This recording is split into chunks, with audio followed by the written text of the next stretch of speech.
Humans are created to be in community with others because God made us this way.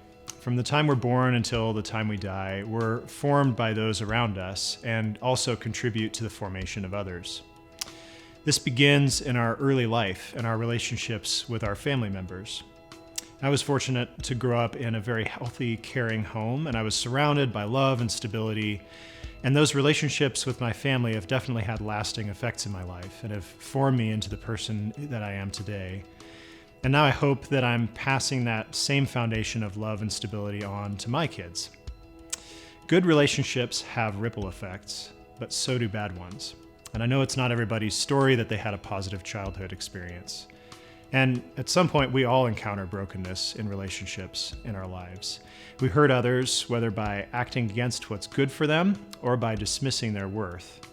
And people do the same to us. This isn't how it was supposed to be.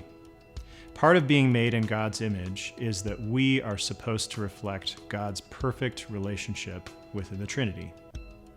The Father, the Son, and the Holy Spirit relate to one another in total harmony, what Richard Rohr has called a divine dance, without any subordination or destructive relational patterns. But we as humans, we're not very good at doing this, to say the least. So what can we do? Jesus, as he prepared to go to the cross and leave his disciples, gave them hope that they could rely on each other in his absence.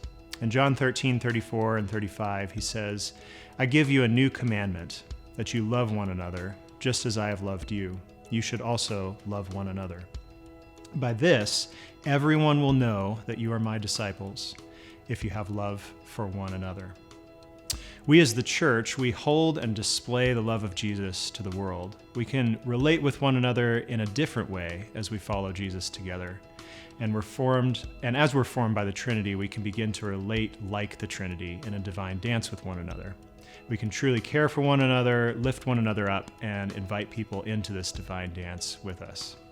My prayer today is that we at Westside would be that kind of community as we follow Jesus together for the world.